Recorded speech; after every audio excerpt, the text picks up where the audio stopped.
नमस्कार। आज है 13 दिसंबर 2024 और आज के करंट अफेयर्स में आप सभी का बहुत बहुत स्वागत है। आज का क्वेश्चन ऑफ द डे है, फ्रांस का नया प्रधानमंत्री किसे नियुक्त किया गया है, और इसका जवाब आपको मिलेगा आगे। क्वेश्चन नंबर पहला है, अभी विश्व में बहुत ही कर्रा वाला इतिहास रचने वाले हमारे शतरंज के चैंपियन हैं डी गुगेश। तो अभी वर्ल्ड चैंपियनशिप जीती इन्होंने, विश्व शतरंज चैंपियन। तो इनका चैंपियन का खिताब जीता था, ये खिताब है, यहाँ पर खिताब जीता है। तो किसको हराया था? तो इसका सही जवाब है डिंग लेरेन को। देखो क्या हुआ है कि आपको पता है डी गुगेश हैं, ये रहे डी गुगेश और ये है डिंग लेरेन, जो कि कहाँ के हैं? चाइना के। तो ये पूरा का पूरा जो टूर्नामेंट होता है ना, कि जिसमें डी लेरेन को हराया जाता है, किसके द्वारा? डी गुगेश के द्वारा। अब देखो ये ऐसा कारनामा करने वाले, ये दुनिया के सबसे कम उम्र के, मात्र 18 साल की उम्र में ये कारनामा करने वाले दुनिया के सबसे कम उम्र के वर्ल्ड चैंपियनशिप जो शतरंज के चैंपियन हैं वो बने हुए हैं। इससे पहले ये रिकॉर्ड किसके पास था? गैरी कास्पारोव के पास था, जिन्होंने ये टूर्नामेंट 22 साल की उम्र में जीता था, वर्ल्ड चैंपियन बने थे। हमारे विश्वनाथ आनंद भी इस लिस्ट में शामिल है। और एक बात बताऊं आपको मैं, डिंग लेरेन, इससे पहले के जो वर्ल्ड चैंपियन थे ना, ये डिंग लेरेन थे मतलब, और इनको हरा के करंट में कौन बने हुए हैं? तो आपको पता है कौन बन गए भाई साहब? हमारे डी गुगेश। अब देखो शतरंज के लिए पूरे भारत में नहीं, वर्ल्ड में फीडे बहुत इंपॉर्टेंट है ना। इंटरनेशनल ये फेडरेशन होती है शतरंज की।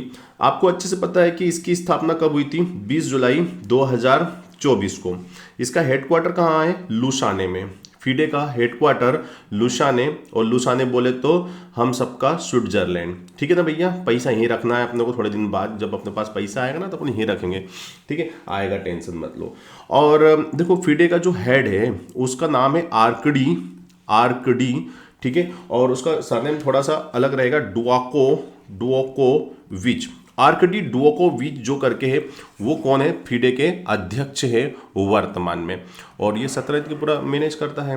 दूसरा सवाल देखते हैं आज का, खेलो इंडिया विंटर गेम्स का आयोजन कहाँ किया जाएगा? तो देखो ये जो गेम्स होने वाले ना खेलो इंडिया, ये मेन गेम तो लद्दाख में ही होगा, ये सही जवाब है। बट इसके कुछ इवेंट जम्मू कश्मीर में भी आयोजित किए जाएंगे। तो लद्दाख तो बिल्कुल सही ऑप्शन है, क्योंकि मैक्सिमम इवेंट जो होंगे लद्दाख में होंगे, बट उसके साथ साथ जम्मू कश्मीर भी होंगे। तो इसका सही जवाब बन जाएगा कि दोनों जगहों पर इसका आयोजन किया जाएगा। हाल ही में राष्ट्रपति द्रौपदी मुर्मू द्वारा किस देश के सेना प्रमुख को मानद जनरल रैंक प्रदान की गई है? और इसका सही जवाब है नेपाल। नेपाल के ये व्यक्ति हैं जिनका नाम है अशोक राज सिकदेल। अशोक राज सिकदेल नाम है इनका, है ना। अशोक राज सिकदेल को राष्ट्रपति द्रौपदी मुर्मू के द्वारा क्या दिया गया है? मानद जनरल रैंक की उपाधि से सम्मानित किया गया है। आज का चौथा सवाल देखिए, हाल ही में राजेंद्र मेघवार को किस देश के पहले हिंदू पुलिस अधिकारी नियुक्त किया गया है ना। तो इसका सही जवाब जो है वो पाकिस्तान है, और ऐसा ये कारनामा करने वाले हैं, पहले हिंदू बन चुके हैं पाकिस्तान के, जिनको पुलिस विभाग में भर्ती किया गया है। ठीक है, चलिए आज का पांचवा सवाल देखते हैं हम लोग। हाल ही में 22वें दिव्य कला मेले का आयोजन कहाँ किया जाएगा? और इसका सही जवाब है दिल्ली में इसका आयोजन किया जा रहा है, और ये 22वें नंबर का है, याद रखिएगा।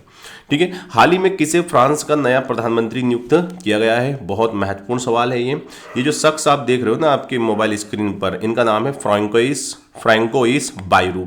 ठीक है, अभी से पहले माइकल बर्नियर हुआ करते थे प्रधानमंत्री। ठीक है, और आपसे एक सवाल पूछता हूं कि जो ये फ्रांस है, आपको पता है फ्रांस की कैपिटल तो पेरिस ही लगा दोगे आप, नो डाउट, बट यहाँ पर प्रेसिडेंशियल सिस्टम चलता है, तो यहाँ का राष्ट्रपति प्रमुख होता है। तो आप बताइएगा फ्रांस के राष्ट्रपति का नाम क्या है? कमेंट करके जरूर बताइएगा ना, इसको आपको इसे टालना नहीं। हाउ कौन है भैया? कमेंट करके बताइए कौन है। ठीक है, फ्रांस के राष्ट्रपति का नाम। चलिए आगे बढ़ते हैं हम लोग। आज का क्वेश्चन नंबर 7 देखते हैं। हाल ही में किसे यस बैंक का निदेशक नियुक्त किया गया है? सवाल का आंसर आपको पहले ही मालूम चला गया था, मनीष जैन। जो ये शख्स देख रहे हो ये है मनीष जैन, जिनको यस बैंक का एमडी नियुक्त किया गया है, या मैं यूं कहूं कि एग्जीक्यूटिव डायरेक्टर नियुक्त किया गया है, याद रखना है। आज का 8वां सवाल देखते हैं। हाल ही में कहाँ आएगा? यहाँ पर है ना, ये किस नहीं आएगा, कहाँ आएगा? हाल ही में कहाँ 29वां अंतर्राष्ट्रीय केरल फिल्म महोत्सव शुरू हुआ है? कहाँ पर हुआ है? ठीक है, तो देखो ये एक्चुअल में हुआ केरल है, तो ऑब्वियस सी बात है दूसरे ऑप्शन तो ढूंढने की जरूरत नहीं है, हमें जाना पड़ेगा केरल के किसी शहर में। तो हम चले गए हैं केरल की राजधानी तिरुवनंतपुरम में।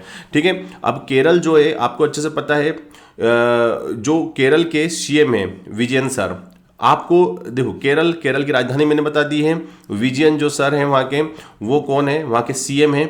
आप मेरे को बताइए कि केरल के राज्यपाल का नाम क्या है, केरल के राज्यपाल का नाम आपको कमेंट करके बताना है। आज का 9वां सवाल देखते हैं हम लोग। ठीक है, हाल ही में ईगल नेस्ट बर्ड फेस्टिवल का कहाँ आयोजित किया गया है? अभी इसका आयोजन होना है हमको, तो ये मिलेगा हमको अरुणाचल प्रदेश में। अरुणाचल प्रदेश जो है आपको पता है यहाँ की राजधानी क्या है, ईटानगर है। और पेमा खांडू जो है वो क्या है, पेमा खांडू जो है अरुणाचल प्रदेश के क्या है भाई साहब, सीएम साहब है। और ईगल नेस्ट, ईगल आप समझते होंगे चील, तो इसके लिए थोड़ा सा ये आयोजन किया जाता है उसके लिए। ठीक है, हर साल होता है, याद रखना इस बात को।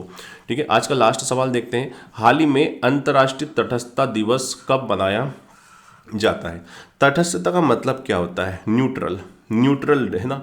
तो ये डे मनाया जाता है हर साल 12 दिसंबर को। देखो क्या होता है कि न्यूट्रल का मतलब क्या होता है, न्यूट्रलिटी का मतलब ये होता है भाई साहब किसी एक का पक्ष नहीं लेना है, बी न्यूट्रल। मतलब जैसे कि इंडिया जो होता है ना वो क्या करता है, जैसे वर्ल्ड में कभी कभी लड़ाई होती है तो क्या धड़े में बढ़ जाता है, धड़ा एक शब्द आया है यहाँ पर, तो इसका मतलब होता है ग्रुप्स। जैसे कि मान लो अभी अपन बात कर लेते हैं, करंट सिनेरियो की बात करते हैं, तो रूस और यूक्रेन की लड़ाई चल रही है। अब देखो कुछ देश ऐसे हैं कि जो खुल्लम खुल्ला सपोर्ट कर रहे हैं रूस को, और कुछ देश ऐसे हैं जो खुल्लम खुल्ला सपोर्ट कर रहे हैं यूक्रेन को। अब इससे क्या होगा, दो ग्रुप में दुनिया बट गई। अब बारी आई इंडिया की, तो भैया हमने क्या बोला, बोले हमारे तो दोनों के साथ व्यवहार बनाना ना भैया, हमारी स्थिति इतनी अच्छी नहीं कि हम किसी को डराएं, तो हमें हमारा व्यवहार दोनों से अच्छा होना चाहिए। तो इसको बोलते हैं न्यूट्रलिटी। हम न्यूट्रल है, किसी एक का पक्ष नहीं रह रहे, हम बिल्कुल भाई साहब न्यूट्रल रहेंगे हम लोग। तो इंटरनेशनल डे ऑफ न्यूट्रलिटी मनाया जाता है हर साल 12 दिसंबर को मनाया जाता है, और इसका सही जवाब हो जाएगा बी इज राइट आंसर। तो ये थे आज के 10 महत्वपूर्ण सवाल। आई होप आपको अच्छे लगे होंगे। Thank you very much for the discussion. Have a nice day.